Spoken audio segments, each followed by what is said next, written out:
Naraniam chapter 80. सत्राजितस्त्वमथ लुब्धव वद अर्कलब्धं दिव्यं स्यमन्तकमणिं भगवन्न याचीः तत्कारणं बहुविधं मम भाति नूनं तस्यात्मजां त्वयि रतां छलतो विवोढुम् अदत्तं तं तुभ्यं मणिवर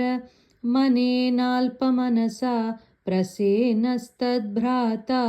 गलभुवि वहन् प्रापमृगयाम् अहन्नेनं सिंहो मणिमहसि मां सम्भ्रमवशात् कपीन्द्रस्तं हत्वा मणिमपि च बालाय ददिवान्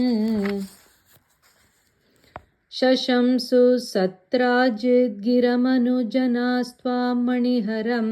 जनानां पीयूषं भवति गुणिनां दोषकणिका ततः सर्वज्ञोऽपि स्वजनसहितो मार्गणपरः प्रसेनं तं दृष्ट्वा हरिमपि गतो भूकपिगुहां भवन्तम् अवितकर्यन्नतिवया स्वयं जाम्बवान् मुकुन्दशरणं हि मां कैः रोद्धुमित्यालपन् विभो रघुपते हरे जय जयेत्यलं मुष्टिभिः चिरं तव समर्चनं व्यधितभक्तचूडामणिः बुद्ध्वा ततेन दत्तां वरमणिं च परिगृह्णन् अनुगृह्णन्ननुमागाः सपदि च सत्राजिते मणिं प्रादाः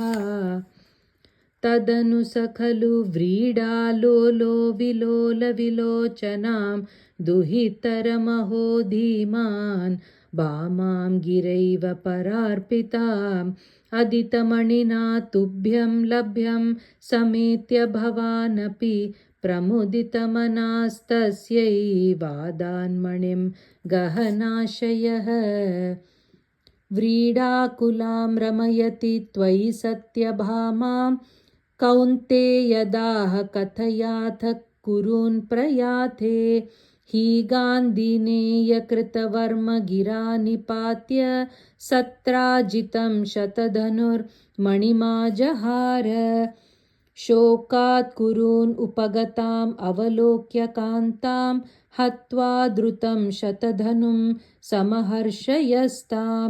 रत्ने सशङ्क इव मैथिलगेहमेत्य रामो गदां समशिशिक्षतधार्तराष्ट्रम्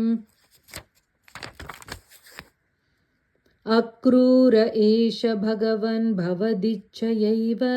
सत्राजितकुचरितस्य युयोज हिंसाम् अक्रूरतो मणिमना हृतवान् पुनस्त्वं तस्यैव भूतिम् उपधातुम् इति ब्रुवन्ति भक्तस्त्वयि स्थिरतरः स हि गान्धिनेयः तस्यैव का पथमति कथमीश जाता विज्ञानवान् प्रशमवानहम् इत्युदीर्णं गर्वं ध्रुवं शमयितुं भवता कृतैव यातं भयेन कृतमर्युतं पुनस्तं